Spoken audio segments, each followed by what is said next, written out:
Okay, first and foremost, Happy New Year, everyone. Hope everybody's doing well as we are about 2 hours from 2022. If you're in the Eastern time zone, get that out of the way first. Um, I'm just going to get right to it. I'm extraordinarily annoyed because the narrative from this game is going to be that the Knicks without Kemba Walker and primarily the Knicks without Julius Randle and Kemba Walker couldn't score. That's going to be the narrative. And the narrative, as one of the beat writers who just tweeted this out, who shall not be named, the other narrative is going to be like, oh, the Knicks kept chucking threes and they didn't make them. Terrible offense. And I hate both of these narratives, and obviously both of the narratives are interconnected. What annoys me about this game is they lost it because they just didn't hit good shots. Doesn't mean they weren't good shots. Doesn't mean it wasn't good offense. And it especially doesn't mean it wasn't good offense in consideration of who they did not have there on the court. Because the fact is, no, they didn't have offensive advantage creators. No Julius Randle, no Kemba Walker, Evan Fournier got into the paint a couple times, but he clearly was hobbled by whatever it was, a sprained ankle. Actually, I stand corrected. They did have one advantage creator, and we're going to talk about him because he was easily the bright spot of tonight. And of course, I'm talking about RJ Barrett. But RJ can only do so much, and he couldn't hit the far side of a barn from deep. But yeah, obviously you're going to struggle scoring the ball without advantage creators. And you know what? I really respect their approach tonight because I thought, considering the fact that they did not have anybody who could create an advantage, again, outside of RJ Barrett on the floor, they got as good a shots as they were going to get. And those shots, we saw the shots they got. When they drove the lane, the players that got all the way down to the rim either, I thought, made some nice passes off to Mitch. Again, most of the time was RJ. But we saw some other players get down into the paint quickly. Had one towards the end that comes to mind. There were a couple other guys just missed because that's not those guys' strength. We saw some decent looks from mid-range, but everything else was behind the arc because those were the shots that the Knicks could get. And again, they're good shots. They're good shots from guys who usually hit those shots, and those shots did not go down tonight. It happens. Like, I don't know why they didn't go down tonight. I don't know if it was the fact that they were unnerved because they didn't have their two best, quote unquote, best players on the floor.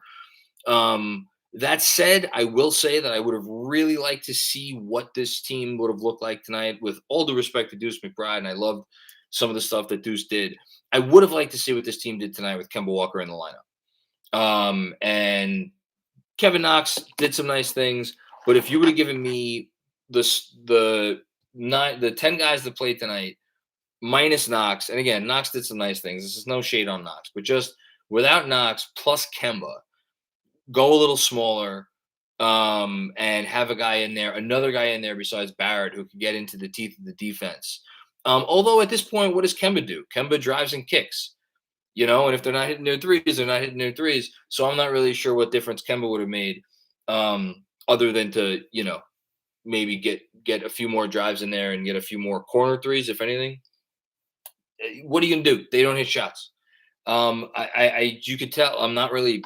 I'm annoyed at what the narrative is going to be. I'm not pissed at the performance tonight. Even on defense. I mean, I know that scoring is down, but it's just the NBA in 2022. You can't take away anything. If you hold the team to 95 points, you've done your job more or less. I thought Mitchell Robinson struggled immensely trying to guard these stretch fives. I mean, Isaiah Roby was 2 for 2 from deep, and Mike Muscala was 3 of 9. So only 5 of Oklahoma City's 18 threes, but it was very clear that the Knicks just did not feel comfortable navigating that high pick and roll. And obviously they couldn't stop SGA all night, but hey, guess what? Nobody else can stop SGA because I'm pretty sure he's leading the league in drives per game, and he's fucking awesome. And I wish we had that guy on our team. Unfortunately, we did not. So yeah, I don't have a lot to say tonight, other than what I've already said. I thought it was refreshing to see them play a game without Julius Randle. And I'm not about to say that they are a better team without Julius Randle and not give it any context, because that would be silly. If you put last year's Julius Randle on this team and they played like they did tonight, they would have won the game. If you put this year's version of Julius Randle on this team tonight, I would actually argue that they may have lost by more. I don't know that, but I do know that I somewhat enjoyed what I saw, because I thought it was a fundamentally sound offense, which I'm going to keep going back to that point again and again and again. Again, given the personnel, given the fact that they didn't really have a true advantage creator on the offense, it was as sound a game plan as you were going to get. As for RJ, and I'll speak quickly on him because I'm sure a lot of the super chats are going to be about RJ Barrett. I thought RJ was awesome. I thought RJ, the thing about RJ, and I've been critical of him in the past. I think I've probably become more of an RJ defender this year, given where public consensus seems to be. The thing that many people have brought up, and probably doesn't get brought up enough, is this is a guy who is used to running the show his whole career, and he's had to adjust to this year. I mean, being, I don't know, second, third, fourth, fifth on the totem pole. And that's a really hard adjustment to make for a guy who, like, from the age of whatever until like the day he was drafted, almost was basically told, like, you're the number one player in your class in the country. Tonight he got a chance to be the number one guy, and I thought he responded really well. He didn't hit threes, but I thought he responded really well. I thought his drives were nice. I thought they looked good. Even the ones he missed, I thought they looked good. I thought he was passing out of drives really nice. I thought he had some nice assists, some nice dishes to Mitch that didn't. Some went down, some didn't go down. He had some nice kickouts that just missed. Again, everything needs to be discussed in context. If RJ Barrett is your number one option on offense, are you going to be a very good team? Of course, you're not going to be a good team. You're going to be a pretty bad team, as we saw tonight.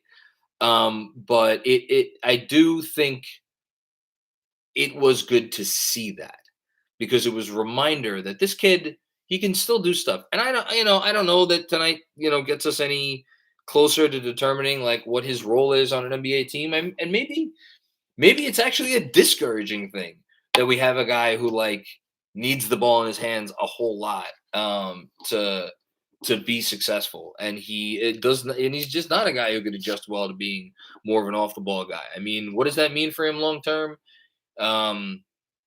Can he be a number two in a particular type of offense? Is he best long term, like off the bench for a contending team, and he comes in and he runs the show for 10, 15 minutes a game?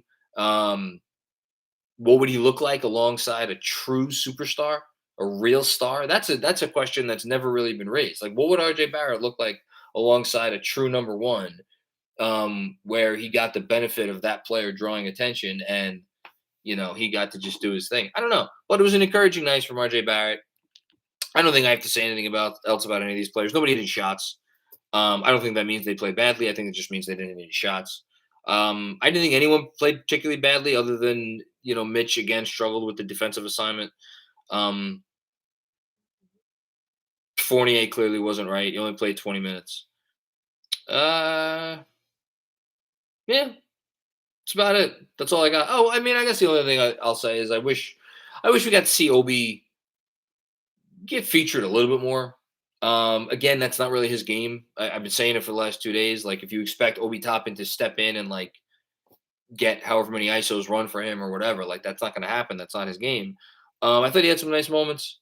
Would have been nice if they were able to find him for some more easy buckets. But hey, give credit to Oklahoma City. That's the other thing I wanted to say, and then I'll go to the super chats. Oklahoma City's not a bad team. When SGA is in there and they're hitting shots, which again they haven't done all year. Tonight, of course, they hit fucking everything. And I didn't even think the 3-point defense was that horrendous. I really didn't, other than the struggles with the high pick and roll involving Mitch. And also SGA just like draws so much attention. He's a real matchup advantage. He really is. He's a really good fucking player. But what the hell was I saying? Yeah, OKC's good. They're a decent team. Like, there's a reason that like this organization is trying to lose and like they just refuse to. So, all right, that's it. Let me get to the super chats and then I'm gonna get out of here probably a little earlier than normal tonight. Dan Hidalgo did the right things early. Shots just didn't fall. Yeah, I agree. Hannibal Miles. OKC was making their shots and the Knicks weren't. But do we underestimate Julius's ability to draw double teams and open up for other players? I mean, here's the thing. What I liked about tonight and what I felt so encouraged about tonight was I thought the ball was moving. Other than a couple of possessions where like the initial action wouldn't work. And like, yes, that's a major concern. And the Knicks needed one more guy, which is why I said I would have loved to see Kemba in there tonight. They needed one more guy in addition to RJ. I thought other than that, the ball moved well and the shots were good. And like when Julius does draw doubles, what happens? He kicks it to 3-point shooters. If those 3-point shooters are going to miss, then the Knicks are going to lose. That's why I like, of all the things that I come out of tonight, missing Julius Randle wasn't one of them. And yes, I say that fully cognizant of the fact that they scored 80 fucking points. But I'm just that's my gut reaction. Chad Cohen, Happy New Year, John. Just wanted to follow up on our Evan Fournier exchange pregame. His creation was elite tonight, LOL. But encouraging from RJ. Yeah, I just don't think Evan was right. I was again. They were down.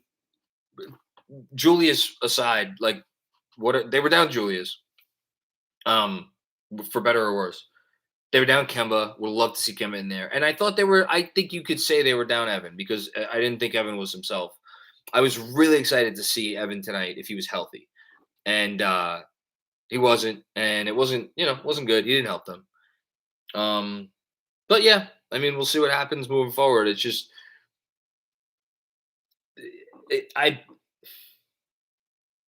I'm not sure if gun to my head, like, can I see this exact Knicks roster for the rest of the year? I think there's a part of me that would be like, you know what, that would be kind of refreshing, and they wouldn't win a lot of games, and maybe that wouldn't be the worst thing in the world.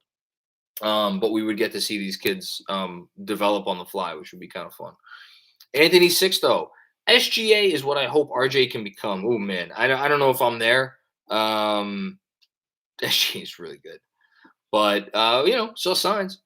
They both have similar build and a similar slow but powerful, smooth approach to the basket. Completely agree with that. That's very true. RJ just needs to get his finishing and creation. Happy New Year. Happy New Year to you too, Anthony. You know what? Maybe it's not that crazy. I mean, I just my initial reaction was that way because I think SGA, if he was on a better team, would probably make an All NBA team this year. And RJ has been bad. Aside from one, 4 or 5 game stretch and tonight. But again, we saw encouraging signs with the ball in his hands. So I'm here for any and all RJ hype after this game because this was the role that he wants to be in. So that's good. Dominic Ambrose. The flow was really nice, missed shots, but the defense was still piss poor. In short, the team looked unprepared. Hashtag it was Tibbs all along. I mean, they held OKC to 95 points and SGA was getting whatever he wanted. I don't know. Again, saying like a general blanket statement that defense was piss poor, like that to me is just like an uneducated statement because they were having a very specific issue with a very specific matchup advantage that OKC does really well. And by the way, go look at OKC's like net rating, go look at their record. Ever since the first like 6 or 7 or 8 games of the year, like it's not great, but like they're an NBA team. They're a pretty decent NBA team. They've beaten really good teams. They were in it against Utah a couple nights ago, or maybe not Utah. It was Phoenix. And they didn't even have SGA. Like they could. And here's the thing: like those guys that were in shots tonight. They weren't hitting those shots all year long. They're the worst 3-point shooting team in the league. All of a sudden tonight they hit everything. It happens sometimes. But when you combine their center's ability to shoot and you throw that up against Mitchell Robinson, who had struggled against stretch fives all season long, and then you throw in SGA being able to get downhill, and the Knicks not really having a great matchup for him, this is what you're going to get. You're going to get some open threes. I didn't think their defense was piss poor at all. Thought OKC hit good shots, and I thought they took advantage of the couple of things that they do really well on offense. So, all due respect, Dominic, I disagree with that comment vehemently. Emile Boumansour. I was not upset about this game at all. We looked fine, but we couldn't hit our wide open threes. RJ Barrett looked great, and his offense was good enough to win the game. The Knicks need time to adjust without Randall. Yeah, I mean, again, I I just want to be very clear. If this team doesn't have Julius Randle for the rest of the year, I if they did have Kemba Walker for the rest of the year, but they didn't have Julius Randle, I'd at least be interested. And a healthy Evan Fournier, and like this version of RJ Barrett, and they didn't shoot. What the fuck did they end up shooting tonight? 8 for 40. They shot 19% from three. My God. Like, I think it could be a pretty decent team. Probably not a playoff team, but playing team, maybe screw around, win a playing game. I don't know. But again, I mean, we're getting to the point in the season where we're all going to need to sit here and reconcile what should the rest of the season be? And that question's probably going to answer itself because Randall's going to come back and he's going to get his 35 minutes and he's going to do whatever he's going to do. But I don't know. I enjoyed watching tonight. Sean Ford, John and KFS, Happy New Year. My takeaway from this game is that I want to see more point RJ. He needs to drive and dish all game. I thought IQ looked awful. Yeah, I think IQ didn't look awful. I think he just missed shots. I thought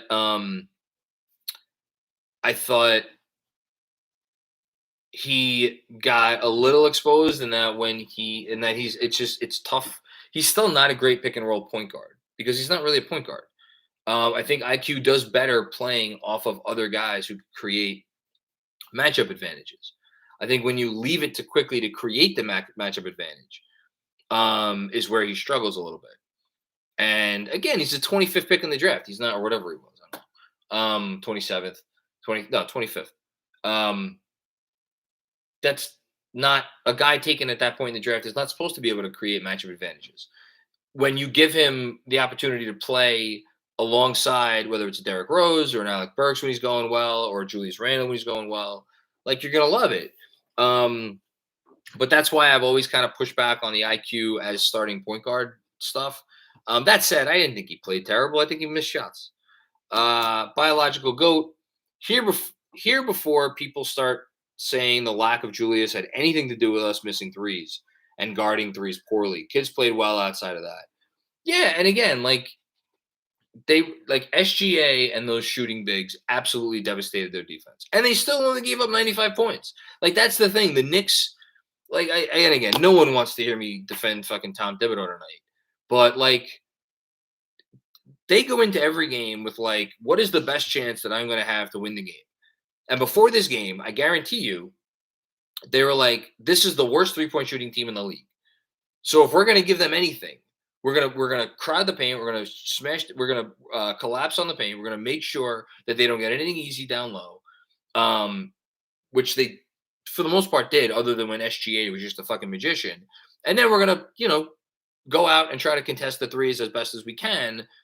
And did they do a great job of contesting those threes? No, of course not. But you can't have it all. And they gave up 95 points. I can't sit here and be like the defense was terrible when they gave up 95 points. Maybe I'm in the minority, as is often the case. Javier Montalvo. Since OKC's centers kept drilling threes, why didn't Tibbs use Obi at the 5? Is a zone ever possible with the Knicks? The zone question's a good one. I think that's interesting. By the way, we got Tibbs apparently in postgame said when Kemba was warming up, something didn't feel right. It was a last-minute scratch. When asked if he's worried it's a serious situation, Tibbs said he didn't know.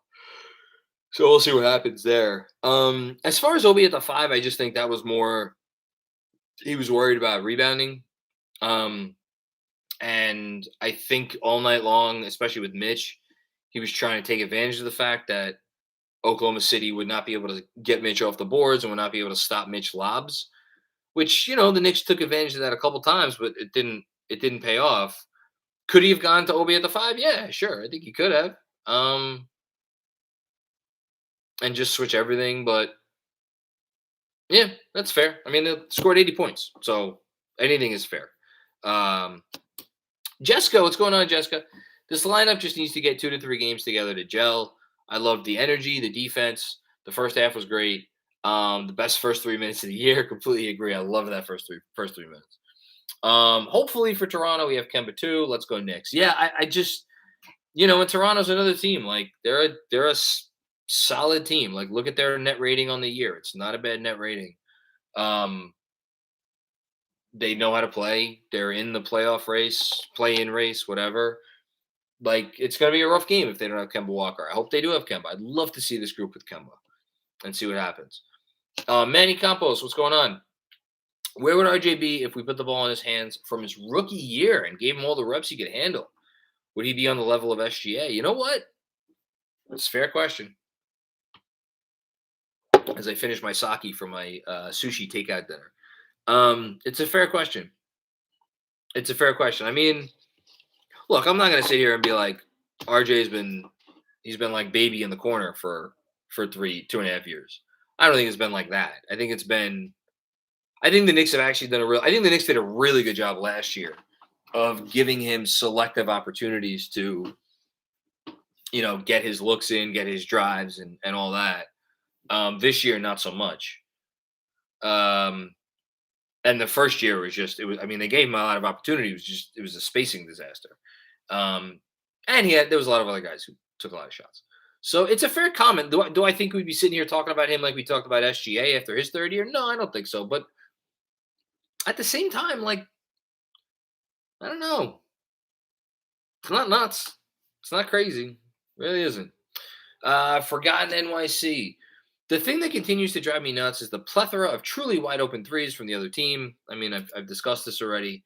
Teams are making us pay this year, and we're struggling. Again, I'll go back and watch it. There was some confusion for sure. But you got to take something away. They took away the paint. They gave up the threes. The worst three-point shooting team in the league hit their threes. Yeah. D Black. Everything in this game was ugly. The three-point shooting, the no-frills Thunder floor. I completely agree with that. Insipid Wally and the Beastie Boys at each break. Glad this year is done. Amen to that. Rob Theluzma. I was really happy to see the kids get some run, JM. And Happy New Year to all you guys at KFS and the entire Knicks family. Thank you so much, Rob. I appreciate that. Happy New Year to you and your family. I was happy to see the kids get some run too. Prototype NC. We missed open looks, but if they went in, different story. Again, I just wanted to crystallize. And look, it is a little trite, but if the Knicks tonight had gone, do some quick math here. 14 for 41. If the Knicks had shot 34% from three tonight, which is like below league average, they win this game, even with Oklahoma City hitting a million threes. It is what it is. My thing is the rotations. How many times does Tibbs have to see our centers getting blown by, give up threes before going small? Yeah, I mean, it's fair. He thought it would pay off in other ways, and it didn't. So, it's fair criticism. Emil Boumansour, just imagine Shane in Knicks uniform. Yeah, I'd love to. He does not settle until he's at the rim. What a player. Yeah, new Patreon member. Hey, thanks, Emil. Glad to have you aboard. We appreciate it. Shout out to all of our patrons here checking us out. We love you guys. So you've made the year much better. Keith Knighton. When does the season become lost? And is it time to move forward? When does the season become lost? I mean, I have a tough time saying that the season is lost right now because they are, I think, what are they, in 10th at this? Not that means anything. But yeah, they're in 10th place right now. They're in a three-way tie for 9th with the Celtics and the Raptors. They're a half game up on the Hawks. You got to figure the Hawks are going to play better. And they are 1.5 games back of Washington. I would not be shocked if Washington keeps losing. They're 2 games back of Charlotte, and they're 2.5 games back of Philly, and then 3 games back of Cleveland. Like, I think I said at some point over the last couple of days, I still didn't think a 6 seed was like insane to think that it was possible. Do I think it's likely? No, I think it's very low likelihood. I think much more likely is you're probably shooting for like the A seed, 9 maybe. I don't know. Is it time to but again, what does that even look like? What are you gonna do? You tell Julius Randle to sit on the bench? Hell, Julius Randle, the way he's been playing, might be your best tanking weapon. The thing for me is like if they're if they're not gonna win games, I'd rather see them not win games like this with these kids. And again, if I stand by my convictions. I think they played well enough to win tonight. They just didn't hit shots. So I don't know. I have no idea. Drew P. RJ generated open shots, played through him. Yeah, it's fair. Kane Marco. I'm disgusted and embarrassed as a Knicks fan tonight. My goodness. I don't know what to say to that. Why are you disgusted and embarrassed? They missed shots and they didn't have any advantage creators other than RJ Barrett. I don't know. That's an odd comment. If this was the thing that got you disgusted and embarrassed to be a Knicks fan, you haven't been around very long, buddy. I'm sorry to say. Greg Film Stuff. RJ can't really be RJ when Randall's on the floor. That is a comment worth digging into. And again, shout out to myself, I guess. Because I mentioned in the newsletter, what was it, on Thursday, some of the on-off numbers with Julius Randle on the floor and Julius Randle off the floor.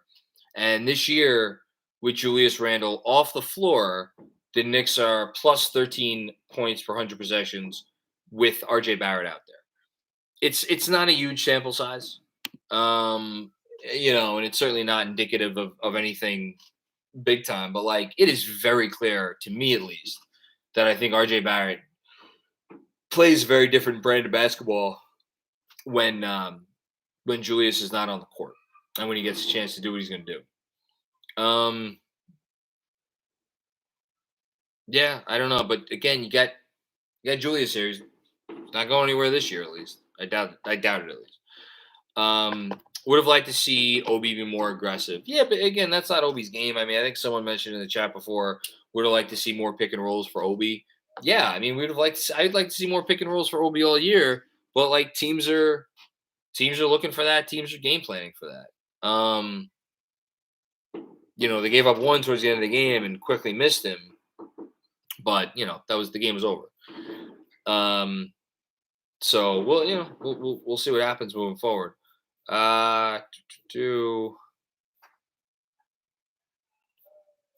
Just catching up here. Okay. Robert Cross, my main man. Happy New Year, Robert. Enjoyed seeing RJ featured more.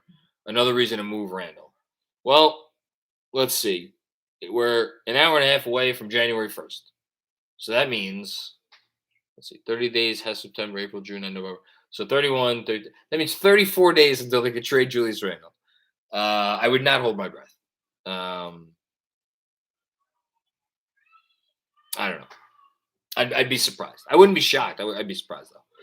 Jeremy E., what's going on, Jeremy? Happy New Year, and also thanks for the great year of content. Thank you for coming and always chiming in the super chat and watching and supporting us. Everybody, thank you, everybody, for supporting us. We're able to dedicate as much time to putting out the content because of the support that we get from you guys. So thank you.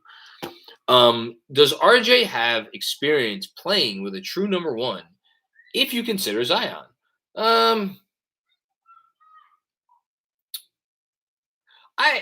That was such a funky year at Duke. I didn't watch all their games. I watched, 10.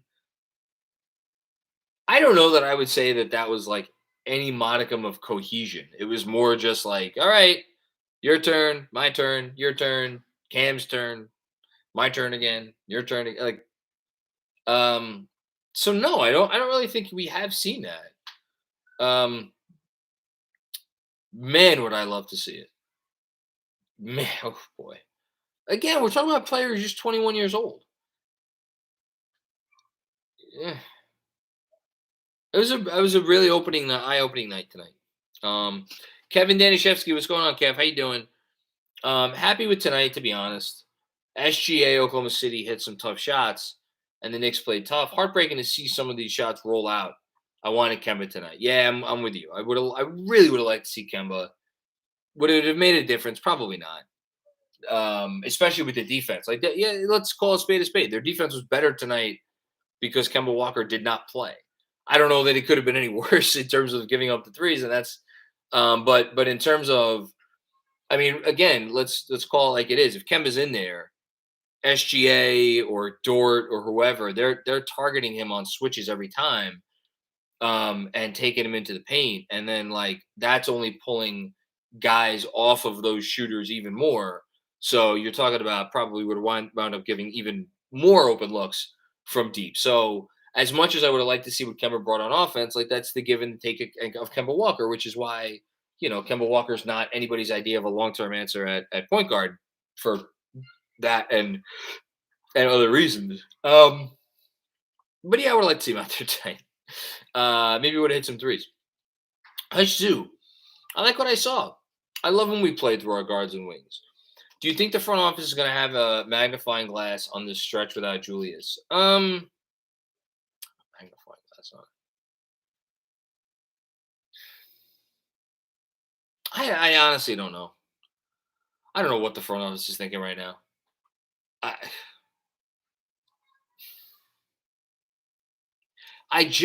don't know. So much of it depends on Julius Randle and their willingness slash ability to move him in a deal. Like they're not going to move him to move him. That's not done in the NBA. They're not going to do it. They need to find someone who's like, we want Julius Randle. We want him on the cheap, but we want him, and we're willing to give up a real thing to get him. And for that to happen, he needs to play better, which means he needs to play, period. So I don't know that tonight or these next couple games are going to change anything because ultimately, broken record alert, they're still going to play Julius and they're going to play him a lot because it is in their best interest to try to get him right.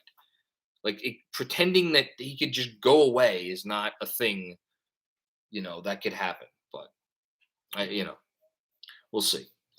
CT Pittman, Happy New Year, CT. Hope you're well, man. Happy New Year, KFS. You guys absolutely killed it this year with dope content. Not going to stress over this game because it's New Year's Eve, and I have a lot to be thankful for. Putting life into context as usual is CT Pittman. Yeah, no reason to stress about this game. I mean, again, I think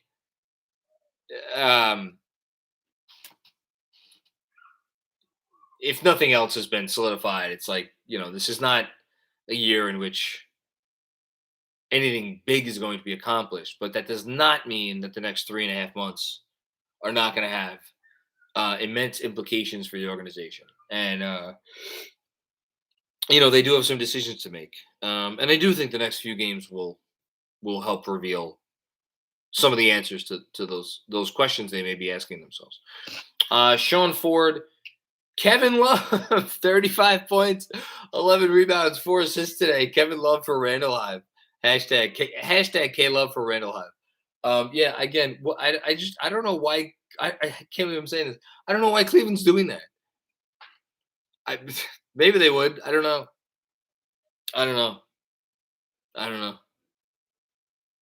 But again, it's not like he's an advantage creator, but he can hit threes and he can draw doubles still if you feature him a little bit more, and he could still draw a double on the block. Matt, Aussie Knicks fan. Happy New Year, KFS family. Happy New Year to you, my man. Can't wait for what's to come in 2022, both for you all and our young core. Yeah, I think, you know, I don't know. Maybe it's just the fact that we're an hour and 20 minutes away from the ball dropping. I'm going to be super optimistic right now, and I'm going to try to put the ultimate silver lining on how the season has gone. There were a subset of folks this offseason who were like, I'm worried the Knicks are going to make an all-in trade before the situation is ripe to do so. And I think at the very least, what this season has revealed is that they are not going to be making any all-in trades. And that they are, still a bit of a ways away. And I have to think the front office is going to be smart about that in all the ways that they need to be smart about that. But there are degrees to which they can lean into where it seems they are as an organization right now. And there's competing interests that every organization deals with. So, you know, I too am excited to see the young kids play more in the year ahead. I'll just say that. All right. I think Andrew hit me up. Oh no, I missed one. Robert Cross. I think that's it. If I've missed anything else, let me know. I don't disagree, John, but Randall is in the way of RJ's and Obi's development. Hashtag 53 wins. Crying, laughing emoji. Look. God. I don't know. I feel bad. I don't want to pile on Randall tonight. Again, they look. This entire year has been a reminder that they really miss last year's version of Randall. Like, they really miss that guy. That guy was the best player on a decent team. I wish we had that guy back.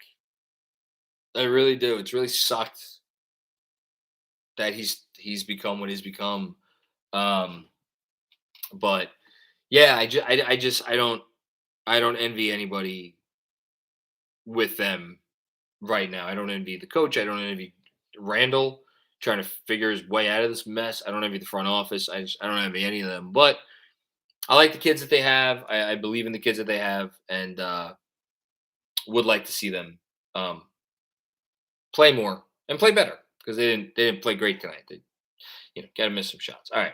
On that note, this has been fun. It's been a wonderful year. I'll just say very briefly, kind of said it a little bit already, but 2021 was a miserable, horrible, no good, very, very bad year for a lot of people.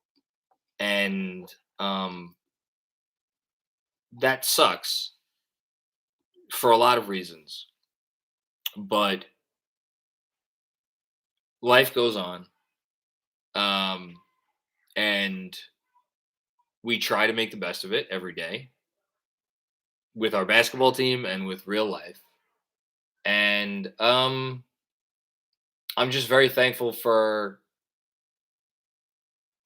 the fact that with all that's happened this year, it's been an opportunity through different happenstance for us to be able to grow this thing to where it is, and have the opportunity to see if there was more support out there for what we were trying to do. And that's all we were able to do. We were able to just see, is there more opportunity out there for us to grow?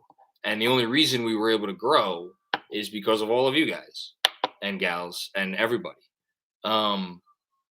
supporting us and watching us and downloading us and all of that stuff. Because it doesn't matter how much content we put out or whatever. If nobody listens, nobody watches, it doesn't make a difference. So I just want to end the year by saying thank you to everybody out there for Anytime anybody's ever watched anything we've done, listened to anything we've done, sent me a DM saying something nice, saying anything, retweeting something, anything, literally anything. You don't have to do that. We're not any more deserving of it than anybody else. We're just Knick fans who we need our therapy for this to with this team. So thanks everybody, and Robert Cross. Our biggest problem is we're not mentioning chicken cutlets enough this year. Yes, 2022 will be the year of the chicken cutlet, Robert. Mark my words. All right. On that note, Happy New Year, everybody. We'll talk to you soon. Peace out.